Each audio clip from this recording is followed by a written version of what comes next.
11 quid pond on a sunny bit. Hadn't been too good a week, but it's quite pleasant at the moment. But we had a day of rain yesterday, and it hadn't been that brilliant a week, but the pond tamp's all been up 19-20 degrees all week or just over. I've just chucked in a few freshwater shrimp. I've got a cupful here, chucked in what was on to the top as an extra from them.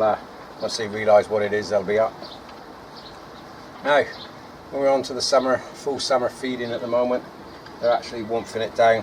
They're eating 4 full cupfuls of pellets a day, plus 2 cupfuls of sinkers as well. So they're actually eating 6 cupfuls of stuff, which is an awful lot. They're still trying to spawn.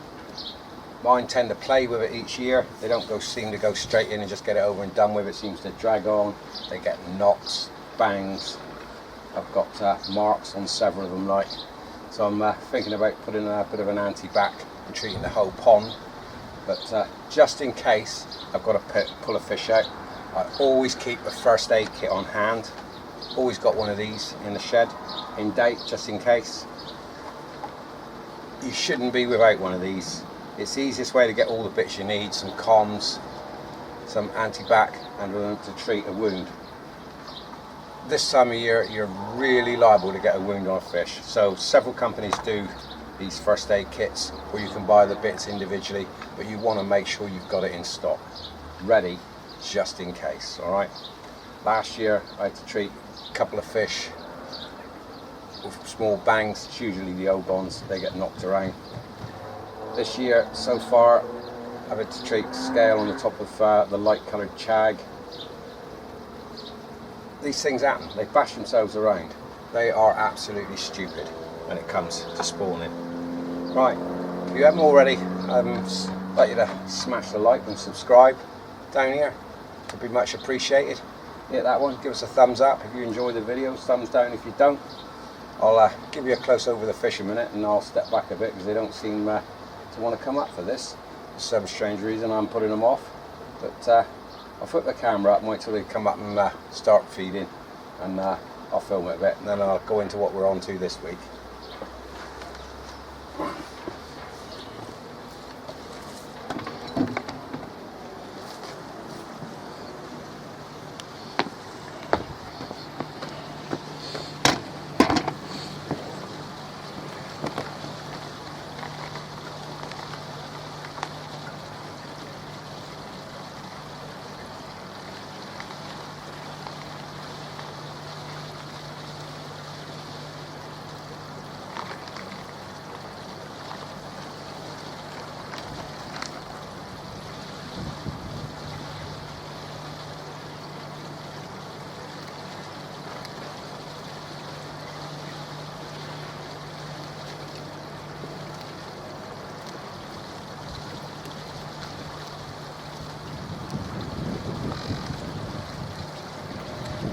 There you go. They've suddenly realised what it is I put in the water. They absolutely love this. Their favourite treat, freshwater shrimp. Dried, of course. Always go through a couple big tubs of these over the summer as a treat for them. They absolutely love it. There's all sorts of treats you can give your koi. Everybody likes different things. Bit of brown bread. Also, they do like that.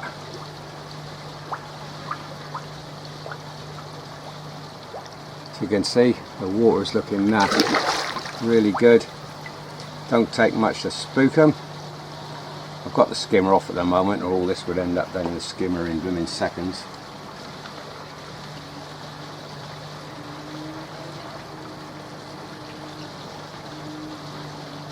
The water is certainly the best I've ever had it without continuously having filter floss over the return to the pond, just to take that last little bit out. I still like to polish it, so I'll show you what I got for that in a second.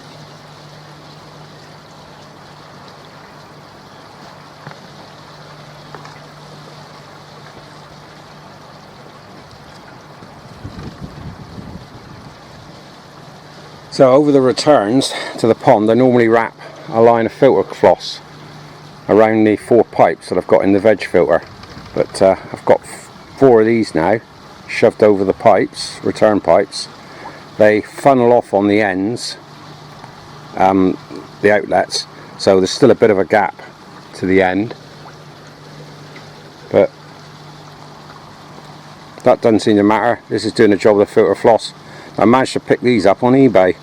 I'm also trying one in a skimmer, which seems to be working. It's been on there a day. It's certainly going to block in a day easily, but I've got to take it off this evening. I put it on this morning first thing, and I've got that fitted over that tube job I did in the skimmer the other day, fantastically. Like, I'll swivel the camera around a minute so you can see that. Yeah, I got 4 of these on the returns, just as the final polish, which is over here.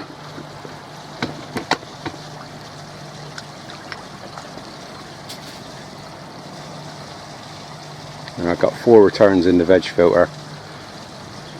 Let's sort that out.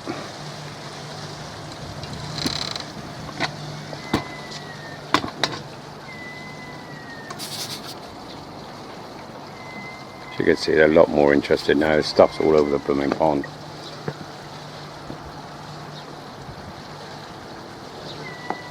I'll just leave the camera running.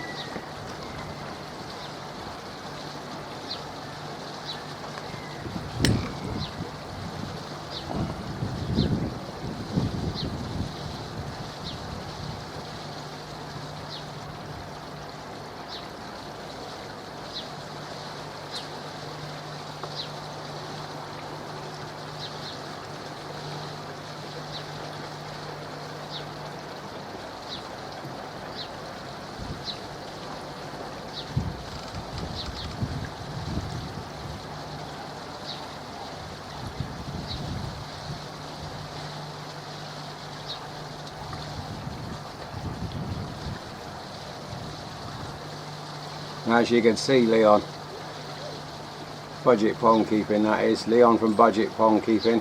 If you haven't found his channel yet, make sure you give him a check out. The ducks, well, the koi like them.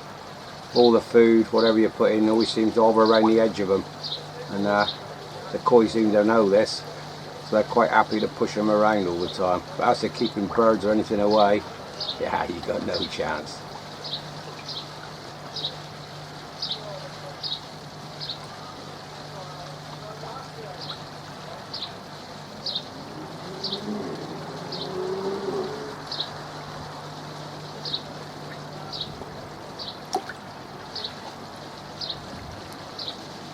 Yeah, they should have grabbed it all while it was in a lumper and I threw it in. Now it's all spread out around the pond.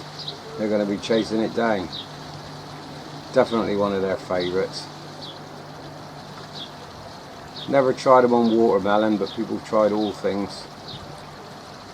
And it's funny what they find tasty.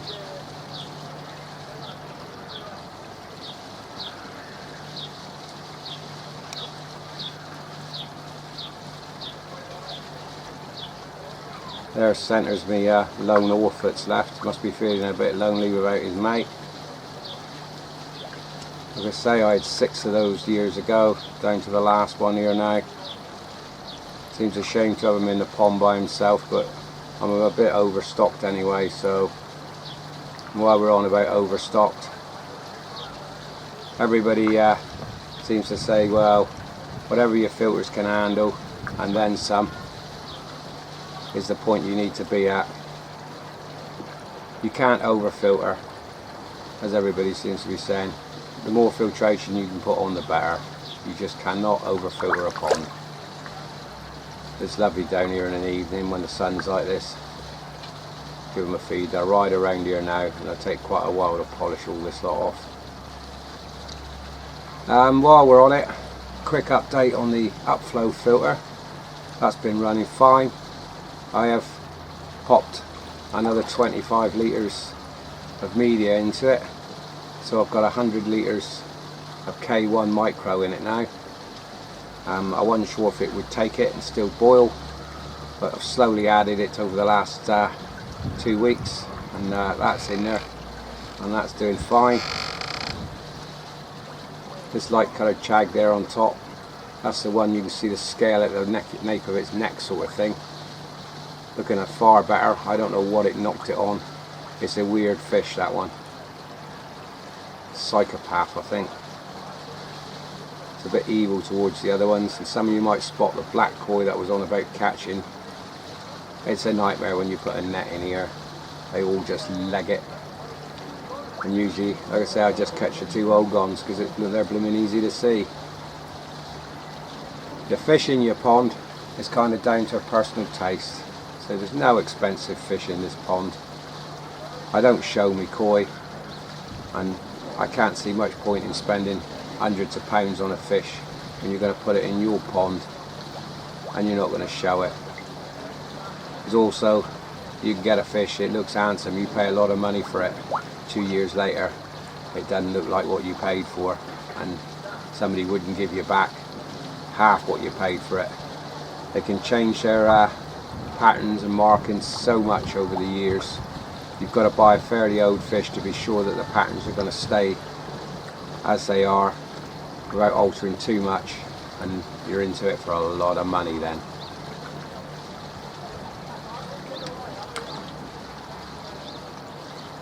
You can see one of the twin chags has got like somebody smudged a paint on the side of it. I must have slipped with a black paintbrush at some point. I don't know what it is, it's got like a black mark on it about the size of a thumbprint. Really strange.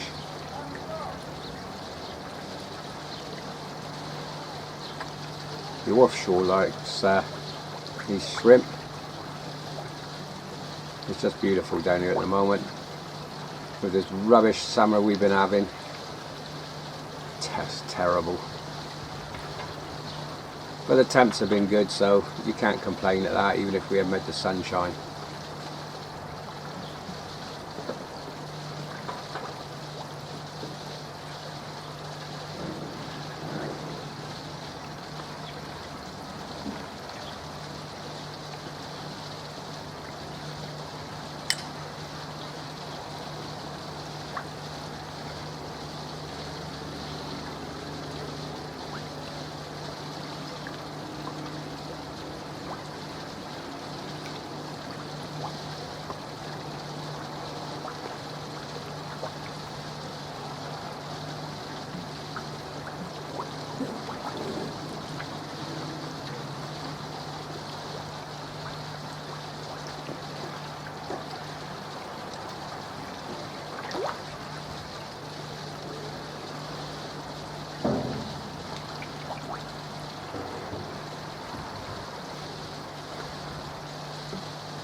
Seen Terry with his fish the other day. Hope you all follow rightly. If you don't, you must be nuts. I'm going to get over to his channel, but seeing his fish, he's like me, I think. I keep them because they're my friends. Simple as that. Had them for that many years now, I couldn't part with any of them. Nothing special. There's nothing here worth show worthy. Several ghost koi in here as well, mixture of all sorts. I've got my old plague carrier down here, which is a black and white one. Speckly. That one's always got carp pox. It's got patch on its tail. on its head, and they go down every summer but reoccur every winter without fail. Like, it comes back, but it still shows pops all the way through the summer. It's had a growth on its mouth since it was about 5 years old, and I've had it out several times to look at it, and it doesn't stop it feeding, and I'd probably do more harm to the fish trying to remove it, so I just leave it be. It's one of the greediest fish in the pond, always hungry, and a lot of people would have tapped it on the head, but it's my fish. As long as it ain't suffering, it's quite happy to plod around in this pond. Temp's just under 20 degrees today. It has been over in the week, but it was humid when it has. We're sailing around polishing these up now. The chags just want an enormous amount of food away.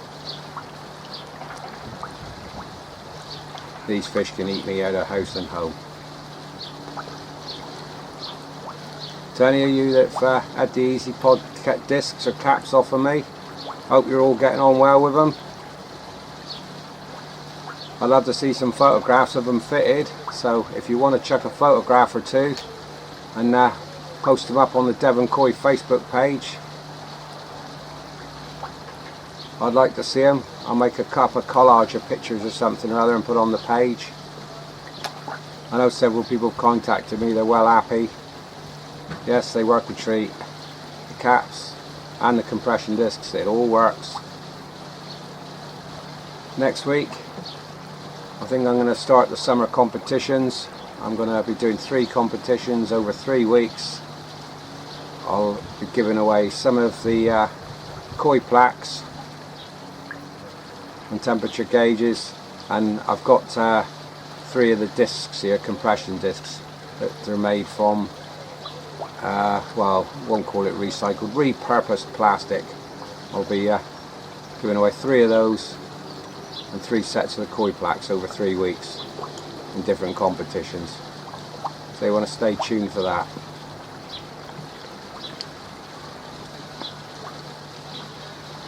Let's have a look in the vortex a minute,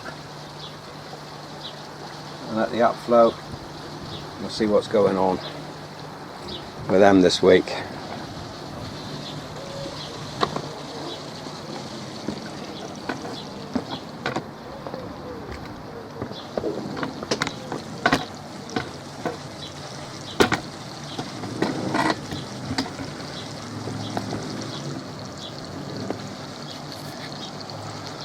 As you can see, the vortex is nice and dirty.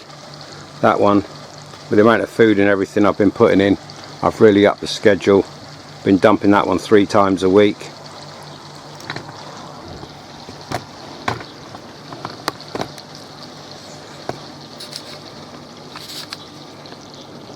The upflow here, that one's going about 2 times a week. I'm dumping that one, only boiling it once, mind. Brushes are in the box there at the moment. Haven't got them in the bottom, there's no need.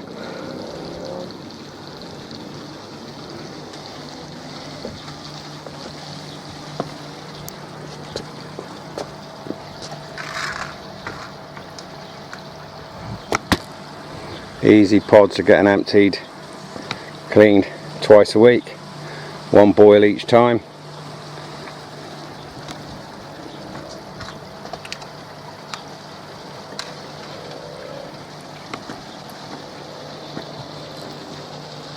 And I'm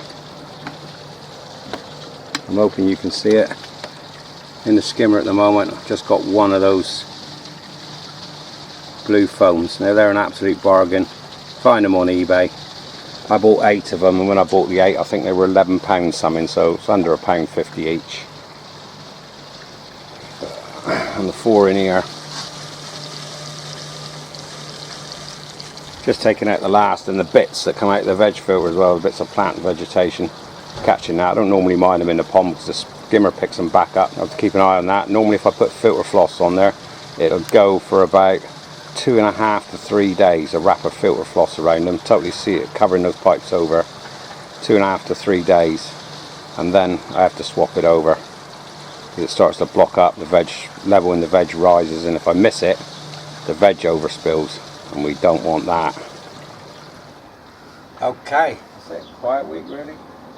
Watch the fish a bit, no stress, no problems.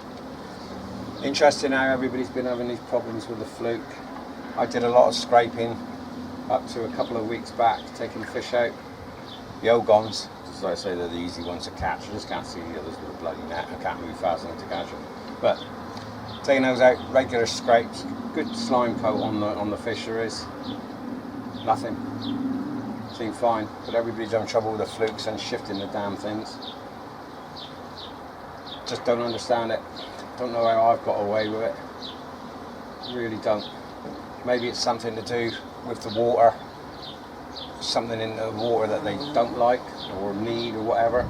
Maybe it's the low nitrates, super low nitrates or whatever. I really don't know. Might have something to do with it.